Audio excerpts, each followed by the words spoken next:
Good morning, everybody. Welcome to this session. I would like to introduce Dr. Namratha, our colleague, who has recently joined the Pediatric Endocrinology Services of Aster Kids. She will be available most of the time at Aster RV, but we as a team will be covering all the three Aster hospitals. Dr. Namratha did her MBBS from MS Ramaiah Medical College.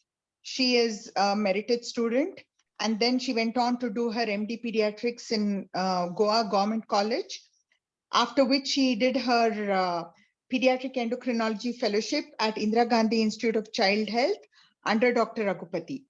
Dr. Namratha has been very active ever since the day she joined. She has almost single-handedly pulled through the multidisciplinary clinic for Prader-Willi syndrome children. So I invite Dr. Namratha to share some information about this rare condition and her experiences in organizing a multidisciplinary clinic. Thanks, Namratha. Good morning, everyone. Thank you very much, ma'am, for the kind introduction. At the outset, I would like to thank everyone for giving me the opportunity to talk about this. Without wasting much time, I would like to go ahead with my presentation.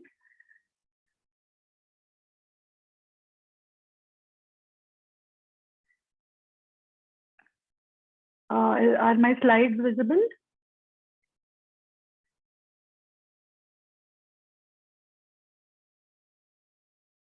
Okay. So a very good morning to everyone again. I will be talking about Prader-Willi syndrome and the role of multidisciplinary team in its management. So my talk will cover how to identify and diagnose a child with PWS. I will be outlining this.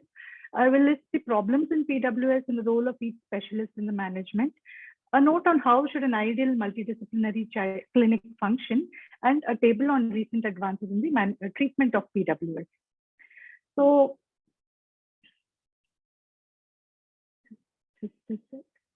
as we all know, what is PWS? So PWS, as we all know, is a complex, rare genetic disease affecting the cognitive, neurological, endocrine, and behavior functions. With an incidence of 1 in 15,000 births, it makes it a rare disease which models for multidisciplinary care. It's caused by the lack of active genetic material in the particular region of the paternal chromosome 15. It's being identified as the leading cause of genetic obesity. Not to mention, it has complex management issues, not just for the patients and their caregivers, but also for the health professionals. So a bit about genetics. The most common cause, the genetic defect, is a deletion of the Prader-Willi syndrome critical region in the paternal chromosome. And this has a less recurrence risk, but the deleted aspect in the paternal region is the most common cause for PWS.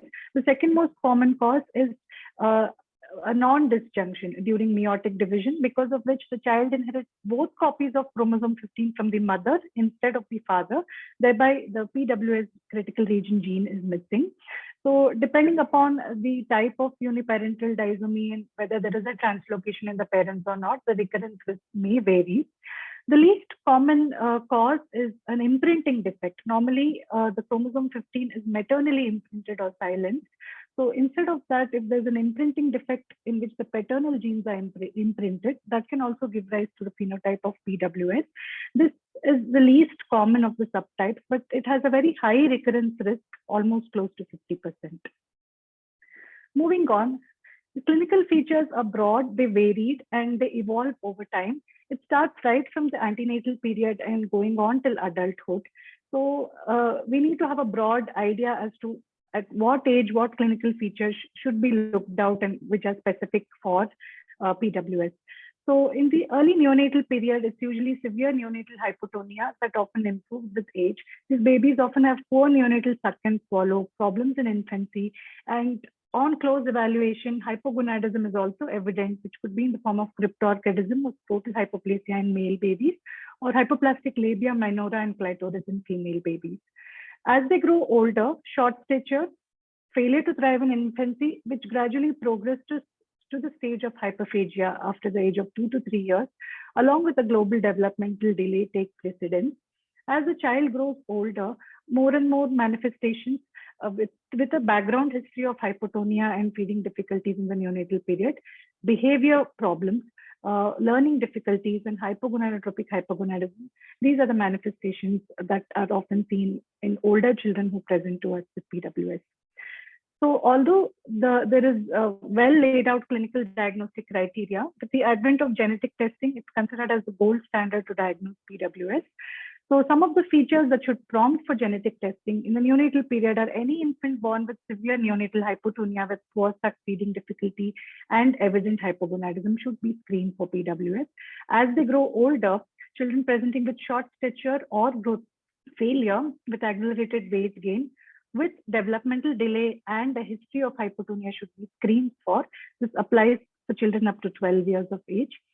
An older adolescent or older child or adolescent presenting with history of hypotonia, feeding difficulties, and with hypogonadism, cognitive impairment, learning difficulties, and typical behavior problems should warrant testing for PWS. So this is an algorithm for genetic testing for suspected children with PWS. The first level of testing should be a methylation analysis, when normally we are expected the maternal imprinting to be there, maternal pattern of imprinting. Only when maternal pattern of imprinting is present, then these children should be screened with a FISH. If that is abnormal, if it shows a deletion, it's most likely PWS. If there is no deletion, then these children should be subjected to further molecular analysis to rule out uniparental disomy. If that is also normal, then these children should be screened for imprinting defect. If the methylation analysis is not, it is normal, it shows both maternal as well as paternal pattern of imprinting, then other DDs should be considered, such as in a hypotonic infant, it could be spinal muscular atrophy or myotonic dystrophy. In older children, other genetic causes of obesity should be ruled out.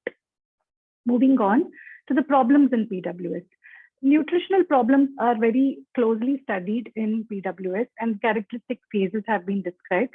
It is known to start in utero, where the initial nutritional phase 0, where we often have infants with low birth weight, length, and fetal movements. It is attributed to prenatal growth hormone deficiency. The infants are usually born hypotonic with low to low normal birth weight. Then they progress to the phase 1A, where they have poor weight gain, poor feeding, and poor appetite. This gradually improves where the infant starts growing along the steady growth curve with an improving appetite. As they grow around 18 to 36 months of age, the weight increases and it begins to cross percentile lines. Initially, it just crosses 1 or 2 growth percentile lines with a normal appetite and not in significantly increased calorie intake. As the child grows older, it progressively, appetite increases. There's an abnormal interest in food, and they typically start seeking food. And this is an age where overweight and obesity can kick in if it is not detected and early intervention is not introduced, highlighting the importance of a multidisciplinary team in screening these children who are at risk to become overweight or obese. So as the child grows older, they progress to the phase 3. In phase 2, the appetite is not yet reached the insatiable state, but as they progress to phase 3, the appetite is often insatiable and they have aggressive food seeking. And this is a classical, typically associated food hyperphagia behavior that is described in PWS. So the other set of problems that they have are attributed to the endocrine system. So growth restriction, prenatal and postnatal, as well as short stature and lack of pubertal growth spurt is attributed to growth hormone deficiency, which is almost universal in all PWS patients. So it is recommended that a pediatric endocrinologist involvement is early on. Growth hormone can be started as early as 3 months of age. It not only improves body composition and reducing the risk of obesity, but it also has a positive effect on the neurodevelopment mediated through its effect on IGF-1. And it also has beneficial effects in childhood in improving height velocity, better final adult height, as well as a positive effect on bone mineral density. And it is recommended to continue growth hormone even in adulthood for its metabolic effects, even after the growth is completed. So there is a checklist for growth before starting, and on growth hormone therapy, which is widely available. I would just like to highlight the importance of evaluating the thyroid axis before starting growth hormone therapy, because this is another endocrine problem which is seen in PWS. The family should be instructed properly on the treatment. A pre-growth hormone sleep study and ENT evaluation is mandatory, and also a polysomnogram, which is also has to be repeated once the child has been on growth hormone therapy. And this is especially important for older children, where it's important to educate them regarding food environment. These are in children in whom growth hormone is started later in life. As of now, it is necessary for a genetic confirmation of PWS to start growth hormone. However, provocative testing for growth hormone is not necessary for starting growth hormone in children with PWS. The other endocrine problems seen are cryptorchidism, which is seen mostly 80% of boys. Hypogonadism, both central and peripheral, is almost a universal problem. It can present as delayed, incomplete, or absent puberty, isolated premature pubarche. Most patients do require supplementation with sex steroid therapy for induction, promotion, and maintenance of puberty in association with growth hormone. It also has a positive effect on bone mineralization.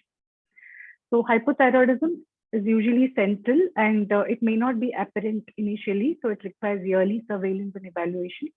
Adrenal insufficiency, they may have normal basal cortisol levels, but the stress response may be compromised. So whenever a child is having a severe illness, a child with PWS, or a major surgical procedure is planned, it's important to evaluate this axis and stress dosing as required.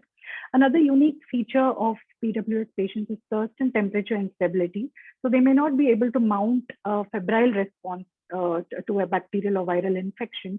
And therefore, we need to have a low threshold to diagnose infections, especially bacterial GI infections. In addition, they can have all the problems related to obesity, which can also happen in non-PWS patients. The other set of system that is involved is the pulmonary and the sleep center. Almost 3/4 of patients with PWS have problems with sleep disordered breathing, which could be in the form of both central as well as obstructive sleep apnea. Obstructive sleep apnea is often seen due to hypotonia, obesity, upper airway dysfunction, and also musculoskeletal problems like kyphoscoliosis, as well as adenotonsillar hypertrophy. Growth hormone therapy can often exacerbate sleep disordered breathing in these children, and therefore it's necessary to do a sleep study before and on treatment with growth hormone. So a pediatric respiratory specialist or pulmonologist should be involved right from the beginning, and all patients should be ideally undergo a yearly polysomnography with overnight oximetry and capnography. So undetected sleep disordered breathing can lead to systemic complications like hypertension, pulmonary hypertension, cardiovascular disease, and also cognitive and behavior and learning dysfunction in these children. They often have dental issues. Some of the unique features are a thick, viscous saliva, which makes it very difficult to maintain an oral hygiene and increased risk of infection. Enamel hypoplasia. So these children also need to be screened, and anticipatory guidance needs to be given to them to take care of the oral hygiene and prevent infections. They may require as frequent as 3 to 6 monthly dental cleaning and evaluation. Gastrointestinal manifestations are varied. It could present as reflux and vomiting, or dysphagia, where there is a risk of aspiration and choking. In addition, some of the behavioral aspects, such as lack of food selectivity and high pain tolerance, can give rise to acute gastric dilatation and gastric necrosis, especially when hyperphagia sets in. A little bit about hyperphagia. So in the background of the hypothalamic dysfunction, where we already have altered hunger and satiety signals and a high pain threshold, of children with PWS often have reduced calorie requirement due to their slow metabolism, often 20 to 30% lesser than what is required for other patients, normal children of their age group, and the growth hormone deficiency in combination with the hyperphagic behavior, where their desire for food is often more than the need for food, and their lack of food selectivity, and the hyperphagic drive, which could be in the form of food sneaking, stealing, eating food scraps. Often children with PWS with very severe hyperphagic drive and desire tend to steal food and eat food from trash cans. It can lead to morbid obesity and complications, and also risk of infection, gastric necrosis, and it can be life-threatening, and it can be one of the causes of death in these children.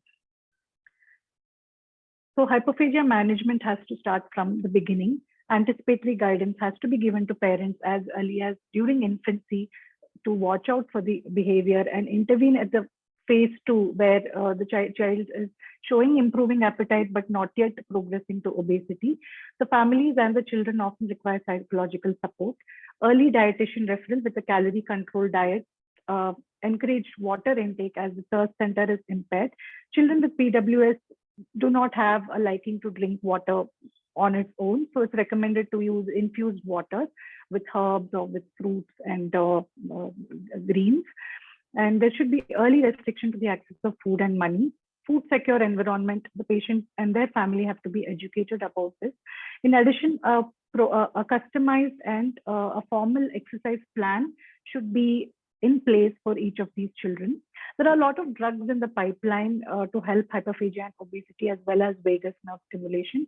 So in the future, we may have more information about this. The other aspect is neurodevelopment and behavior, where developmental delay is almost mild to moderate, but it is almost universal. They often have behavior problems in the form of anxiety, aggression, compulsive behavior, and temper outbursts.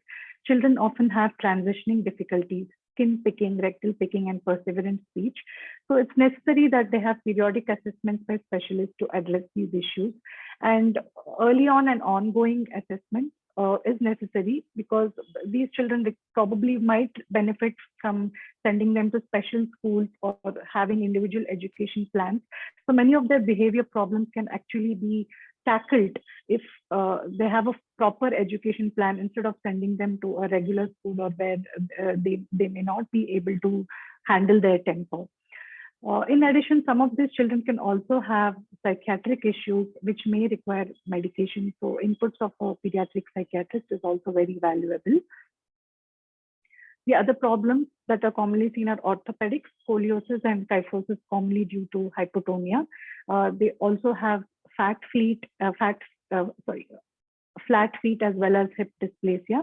And ophthalmological problems such as strabismus and amblyopia need to be screened early, especially those who have refractive errors and squint. So appropriate intervention needs to be done early on in life. It can also have an impact on their development. The role of physical, occupational, and speech therapists is often invaluable. So early intervention programs for children with developmental delay, occupational therapy in the form of assisted feeding in the neonatal period and infancy, and also in older children to help them with transitioning. Speech therapists to assist with speech and articulation, as well as problems with dysphagia. So another therapy which is specifically designed for children with PWS is called hippotherapy, where there is integration of there is sensory integration, there are exercises to involve core muscle strength as well as balance and coordination. So this has to be started early on for these children. So why do we need a multidisciplinary team? So as I already mentioned, PWS is a rare disease with unmet medical needs of patients.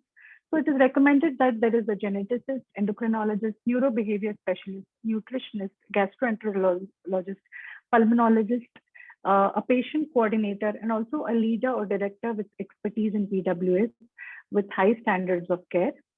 So the advantages of having a multidisciplinary team is that there will be integrated and evidence-based approach to care. There will be better transition of these patients to adult care. It also helps to promote translational research, understand the molecular pathogenesis, and also the genotype-phenotype correlation. It will help in developing targeted therapies in the future. It also acts as a resource not only to the patients, but also to the families, the pharma, and as well the pharmaceutical industry, as well as the medical community. So Dewey et al. Published a wonderful article on how to design a multidisciplinary clinic for PWS. So it typically is designed in this workflow where there is a preclinical preparation, which is the most important part of having a PWS clinic, where we give intake forms and we do surveys and make a problem list and the requirements of each of the child and their families. Subsequently, group sessions can be arranged both for parents as well as for patients, and provide an appointment with each of the specialties can be customized. For example, if we have a new parent or a newly diagnosed child with PWS, they will require a lot of information. They will require a lot of sessions with the geneticist who need to counsel them regarding the genetic basis of the disease and also provide genetic counseling. They may need assistance with feeding difficulties, and subsequently, they need to be given anticipatory guidance regarding the other problems that the child might face in the future.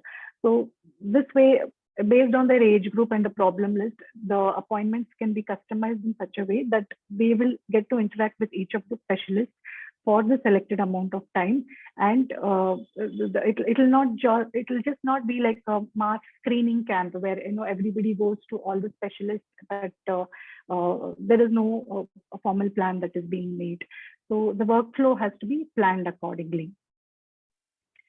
So an ideal multidisciplinary team should be a part of a center of excellence where there are co-located collaborative bench researchers working on the disease, as well as clinicians who are performing clinical and translational research. There should be a good coordinating center which can coordinate the bench to bedside transition of research. Many of the patients with PWS often have issues, behavioral issues or other issues because of which they may not be able to travel and they may not have access to information. So in those situations, it's important to use modern techniques to communicate, such as telemedicine, and have a uniform global registry of collecting and collating data, and also active inputs and exchange of information with industry in terms of diagnosis or treatment options and other therapeutic options. So this is how an ideal multidisciplinary team should function.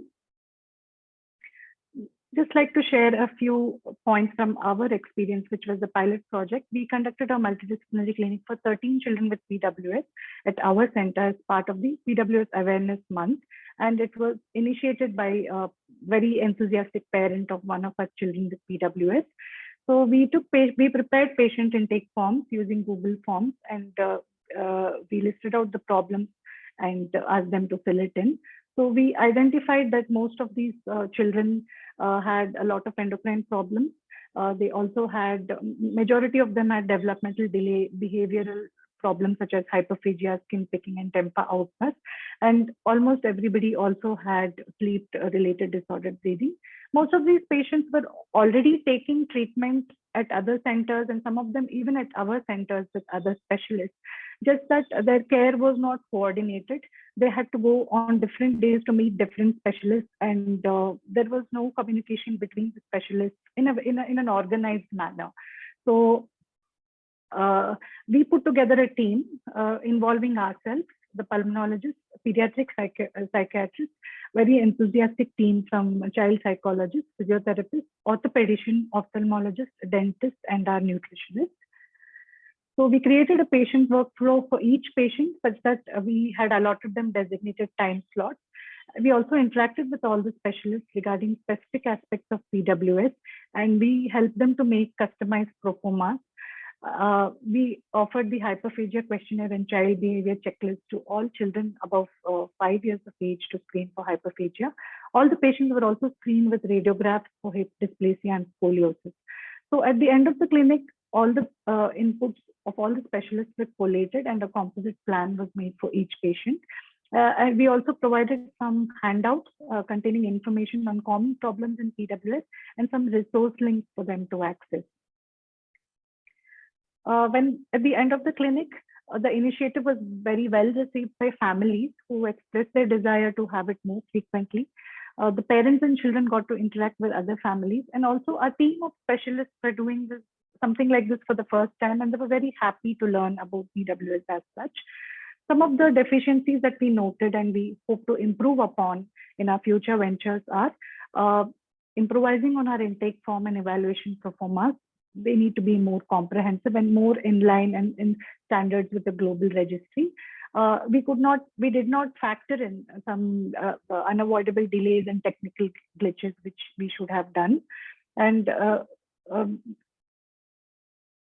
we could not have group sessions, which would probably be very beneficial. So looking at our problem list, most of our patients had a lot of behavioral issues, about a lot of issues related to hyperphagia.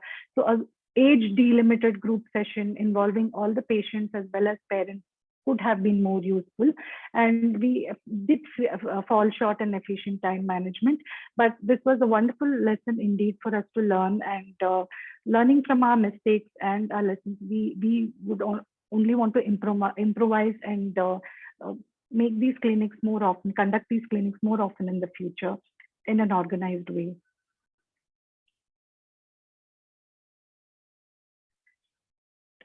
To sum up, just a note on recent advances in the therapeutics.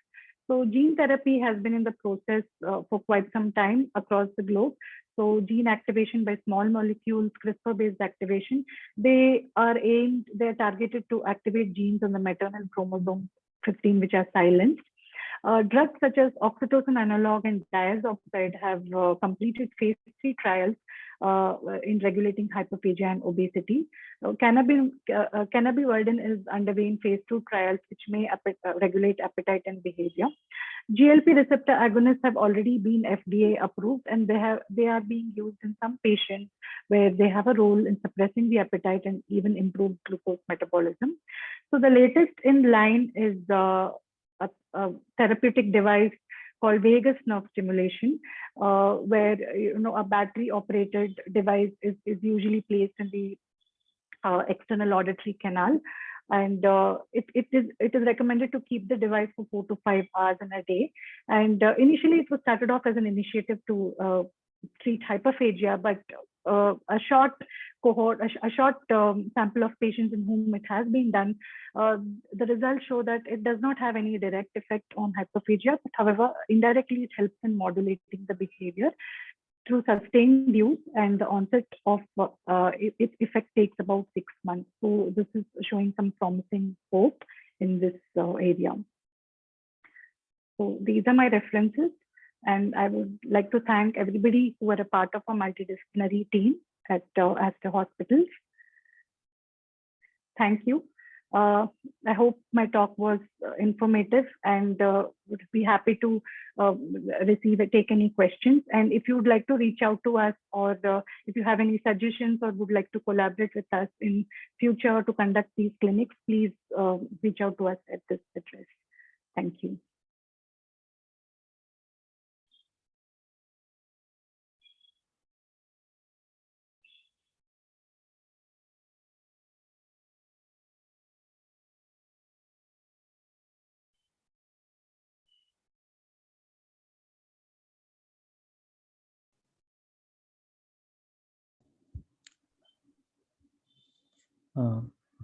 Good morning, ma'am. Good morning. Yeah.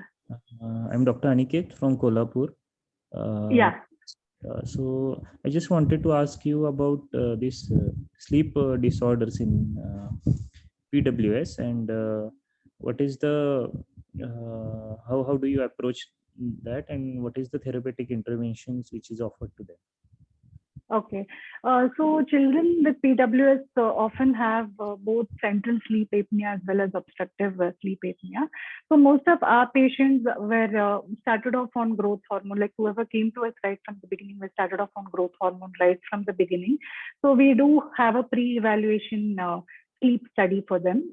So in younger infants, it's not possible to do the whole polysomnography, but they do an overnight oximetry study and look for any desaturations.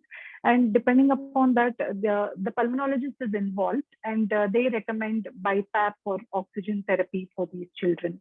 So, and then they are screened. They are on constant follow-up with the pulmonologist as well.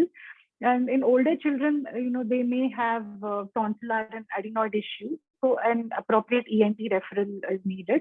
So depending upon the severity, so some of them just not very invasive interventions, just like nasal sprays or nasal drops is sufficient to take care of the problem. Some of our children will require BiPAP or oxygen therapy with a home oxygen concentrator.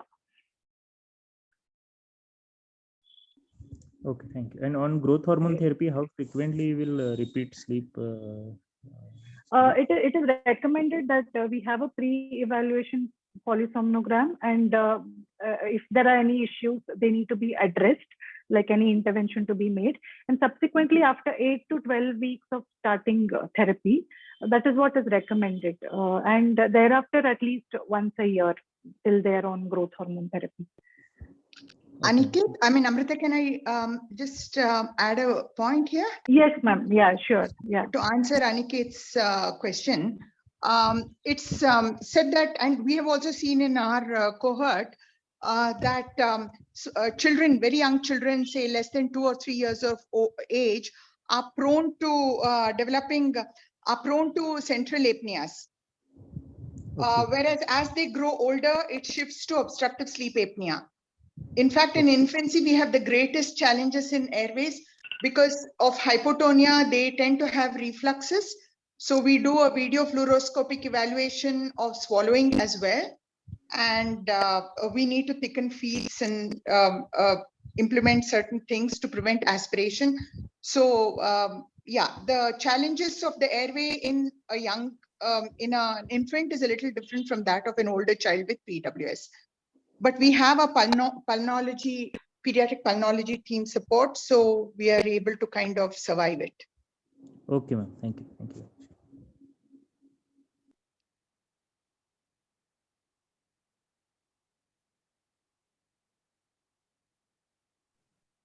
My question is, so thanks, Namratha, for a wonderful talk and also to share your experience as well.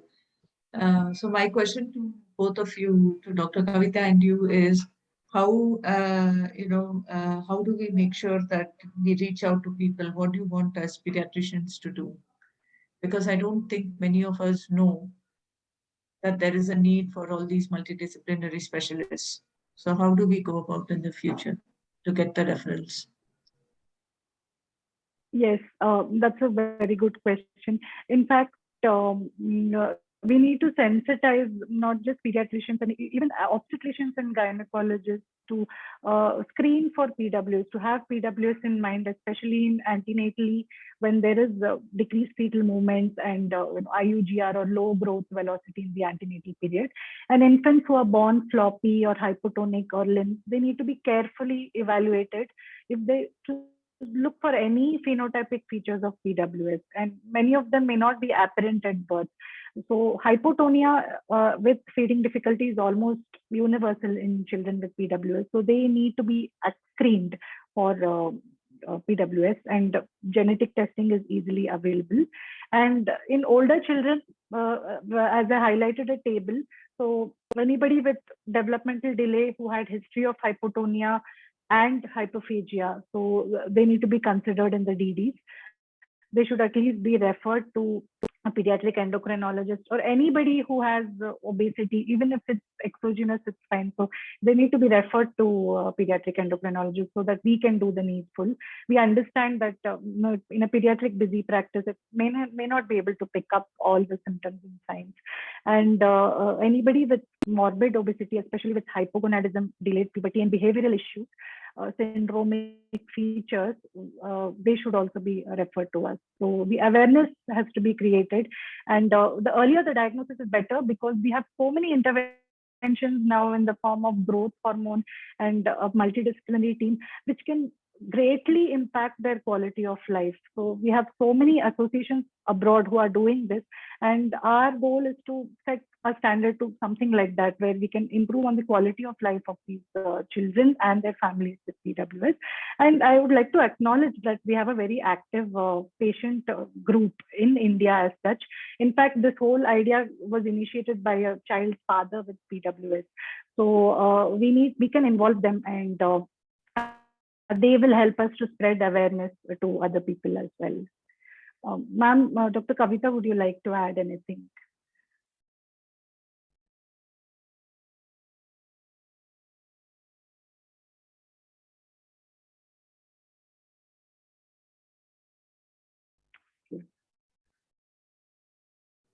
Thank you so much. Dr. Namratha? Yes, ma'am. Yeah, hi. What is the usual, hi. Yeah. What is the usual age of presentation to the endocrinologist? Okay. Now, in a setting of a tertiary referral care center, many of them, they do get referred early to us. Any infant born with feeding issues, hypotonia, and all that.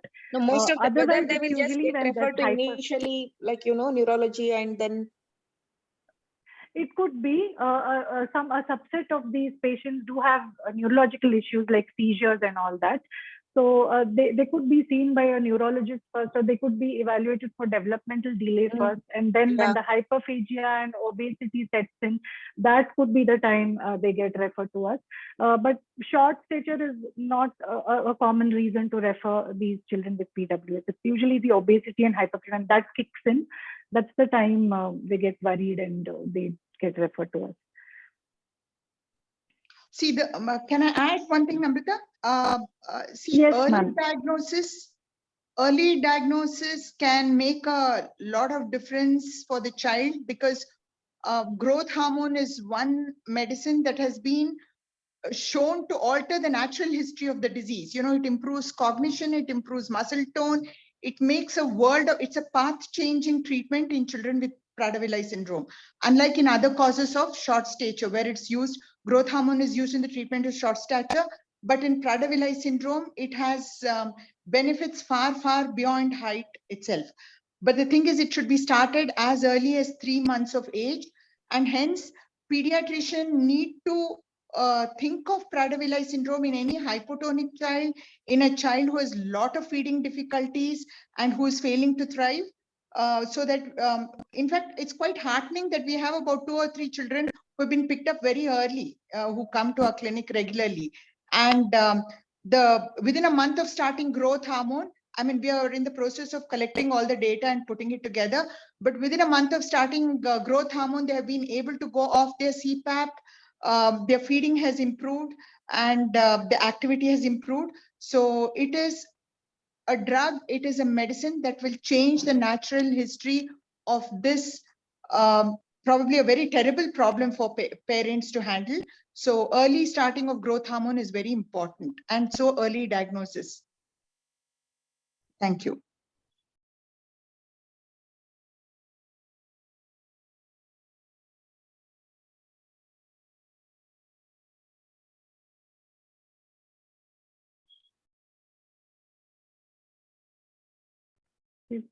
Don't think there are any more questions. Please reach out to us on the email if you have any questions, or if you have any suggestions or anything that you would like to share from your experience. Thank you all again for spending your morning in attending this talk, and it has been a great experience. Thank you. Thanks very much, Dr. Namratha and Dr. Kavita. Wonderful talk, and thanks for raising the awareness. Thanks, Sujata. Thank you for helping us organize this. Bye. Thank you all. Thank you, ma'am.